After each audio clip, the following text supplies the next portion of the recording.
Good day everyone, my name is Leonard Lawrence Pitamposos. For today, I will be going to introduce the three mathematicians. So the first one is Adam Riess. So the second one is Scipione del Ferro. And the third one is Ludovico Ferrari. Adam Riess, born on December 23, 1492 at Staffelstein, died on March 30, 1559 on Annaberg, Saxony. Adam Riess was a German mathematician who published one of the first widely available arithmetic texts. German children today know an expression "das much na Adam Riess." The gives recording to Adam Riess when doing arithmetic from the first list of references attached on the article, which is only a small section of vast amount of material considering Riess. It is be seen that there remains a very considerable level of interest in the mathematician. Adam Riess' name appears with a number of different spellings, a common phenomenon with the peoples living around this time who were certainly not consistent with their own spelling on their names.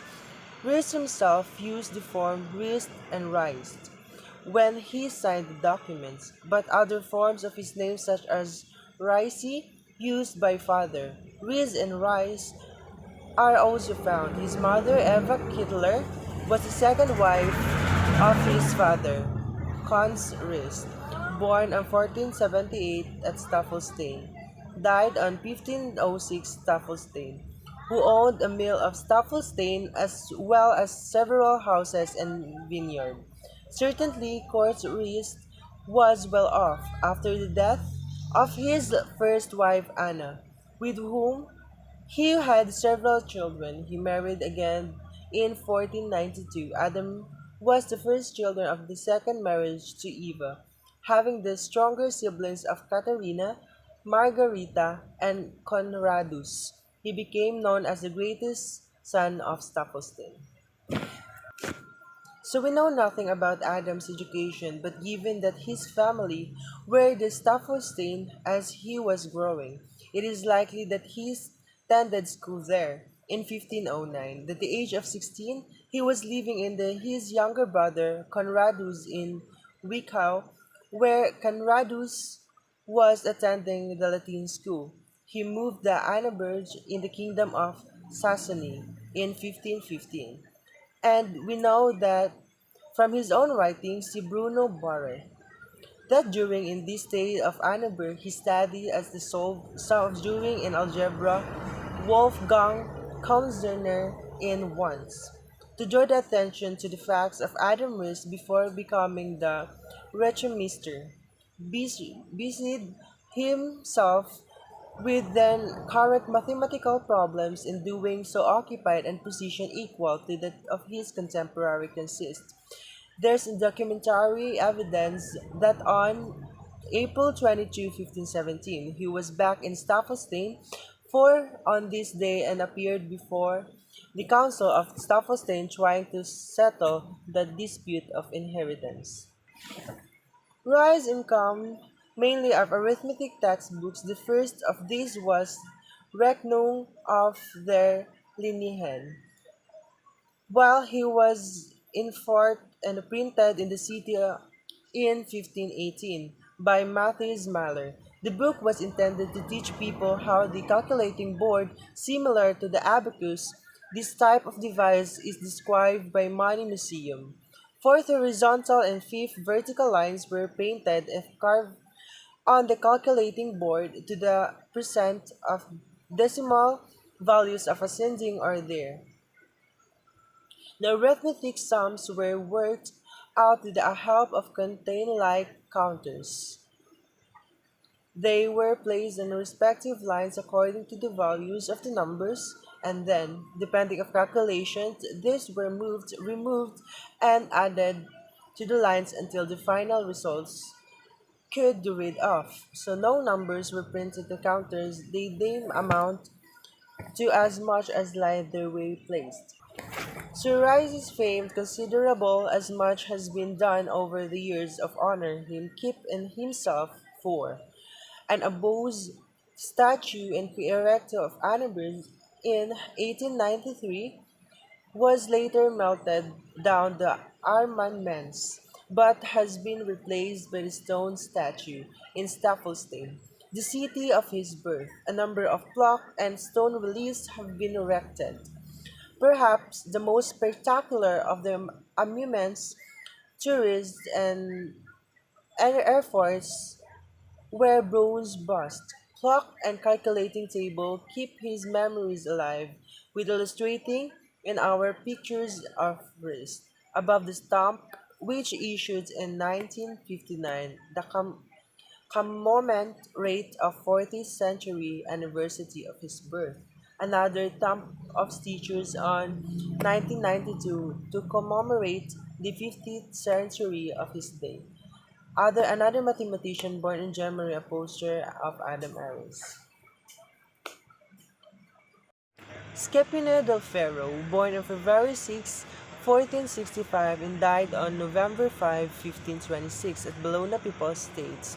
Scipio del Ferro was an Italian mathematician who is famous for being the first to find the formula of the cubic equation. Scipio del Ferro is sometimes known as Ferrio, sometimes as Ferro, and sometimes as Del Ferro.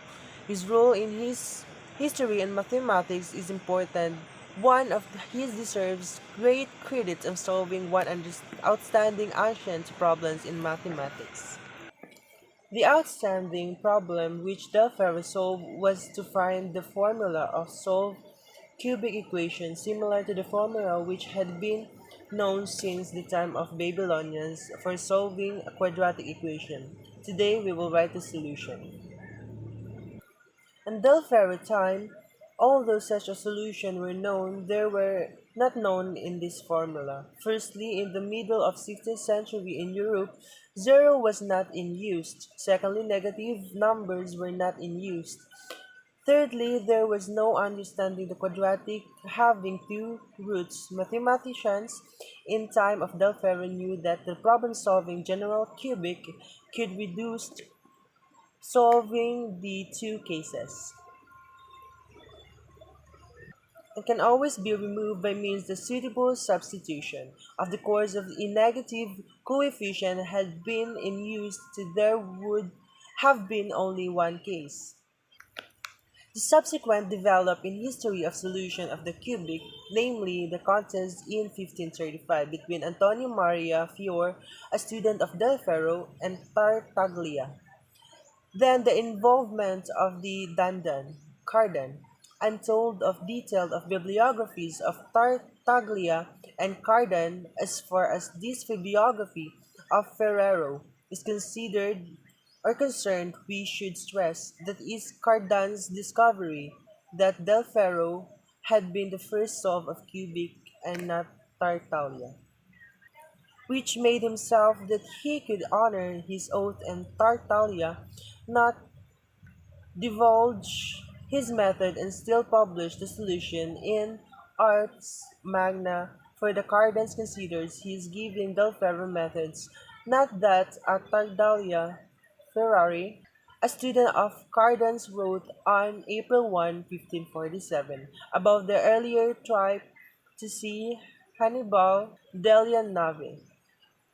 To Del Ferro, he made an important contribution of nationalizing fraction, extending method of rationalize the fractions with had square roots of denominators, which were known as Euclid, to the fraction of denominators, where the sum of three cubes roots. We also know that Ferro work on the another problem which as was popular in his time, namely examining which geometrical problems could be solved.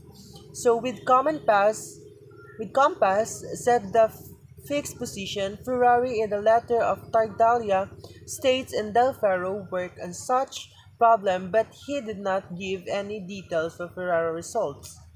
So it's sad that Ferrar notebook has not survived. Indeed, it is probable that he would attain the considerably more fame at we been able to give and details of problems which he solved and wrote down in his notebook.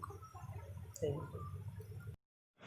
Ludovico Ferrari, also spelled Ludovico Ferraro, born in February 1522 at Bologna Papal States, Italy, and died on October 5, 1565.